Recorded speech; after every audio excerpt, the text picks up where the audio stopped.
Well, my first time was I've done this twice in my lifetime, and also so that was like in the most recent was in 2016.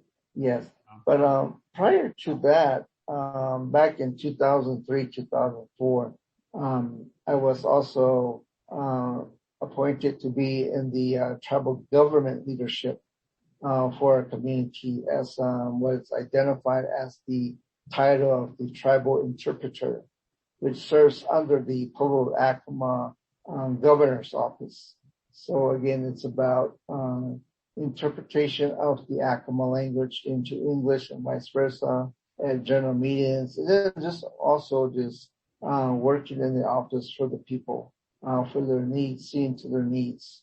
Both, whether it be, of course, with any issues or topics that come about within their own families, the reservation. And also, on the flip side, working with outside entities, government entities, even going as far as back to Washington, D.C. to advocate for funding for our people as well.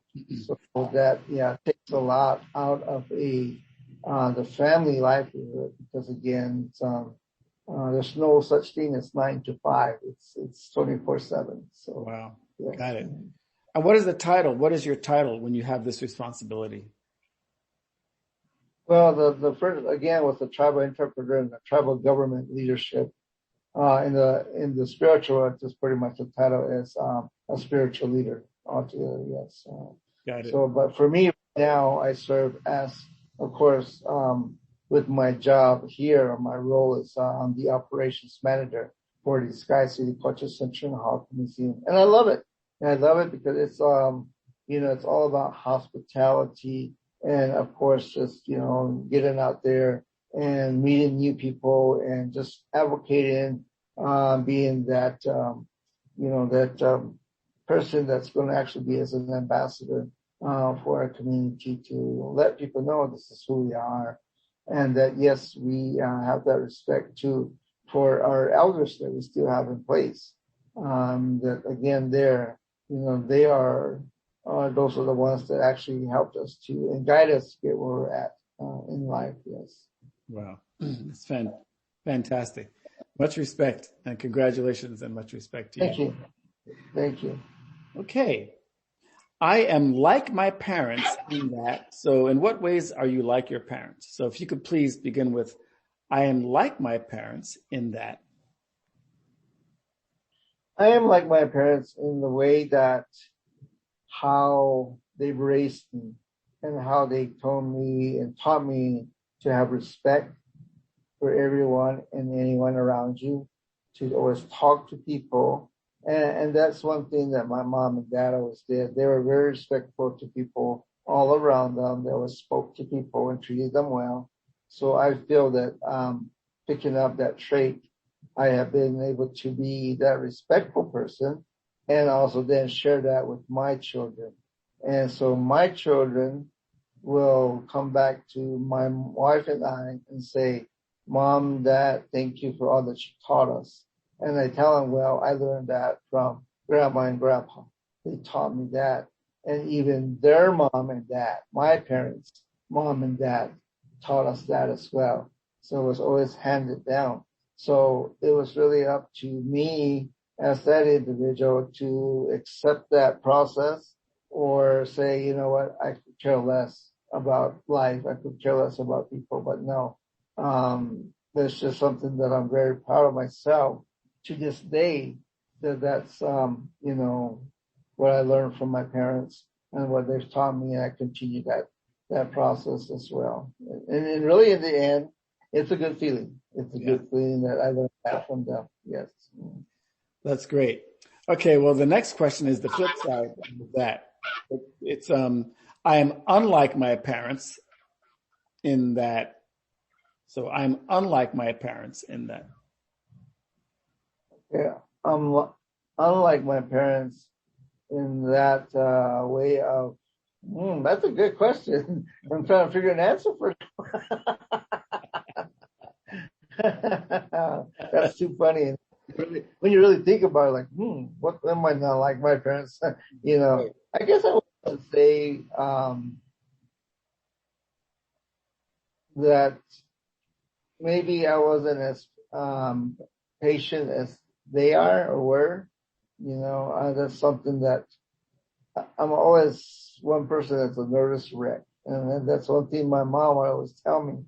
And, son, you need to slow down. You're a nervous wreck. She'd always call me that. You're a nervous wreck. And you're going to shorten your livelihood by doing that. And so, but for my mom, she was always a patient person. She took things one step at a time. Not that I don't, but I think more for me, it's just like, I got to get things done right away. Because if not, and the other thing too, is I got to get it done my way. If not, then, or no, but, and so my parents were always like, we're open to ideas, this and that. But you know what? As time came about, I think I've started to learn to adapt to that process. And so, again, that's about the only thing I can come up with. That's good. Okay. Not like them. That's good. You know what I mean?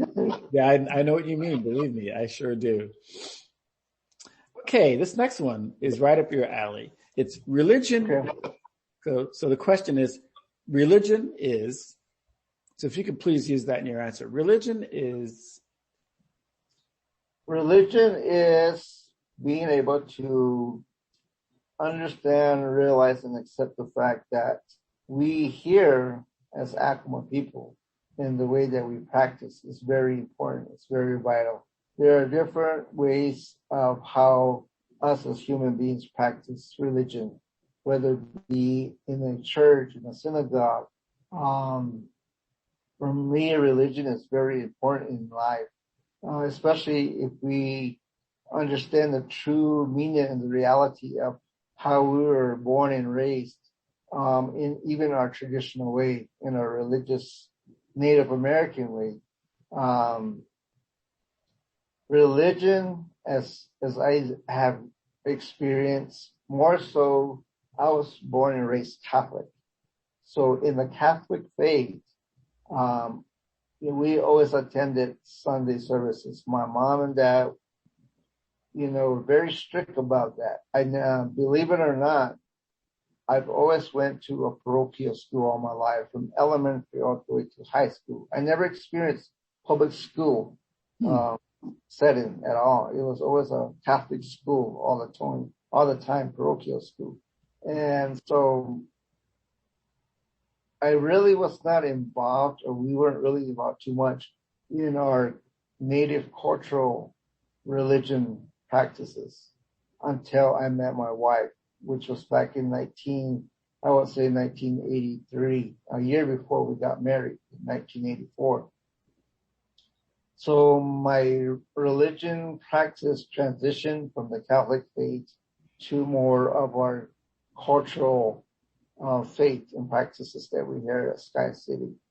But I will mention this, and I always say this to people, is that my grandfather, who was the father of my mom, or my mother, always would tell us, we have our ways of how we're going to practice the Catholic faith way, or Acoma traditional way, and we may say the spirits, the gods, but there's only one creator, and that's God Almighty. That's Jesus Christ, Mm-hmm. So, we talk about religion, okay, for here, let's say I'm going to use Acoma as an example, intertwining the two together, like our feast day on September 2nd. September 2nd is the feast of San Esteban del Rey, or also known as Saint Stephen. So right. The patrons celebrate that in the Catholic faith day, with the Catholic Mass taking place in the morning, the procession through the village on the mesa top, and then we have the harvest dance, which is a traditional dance, and we intertwine those two religions together in honor of our patron saint. So that's what religion for me is being able then, not only growing up doing that, but continuing to teach that for our future generation, the younger generation, to keep that going. So yes, that's religion for me. Man, that is fascinating. So what I'm hearing is that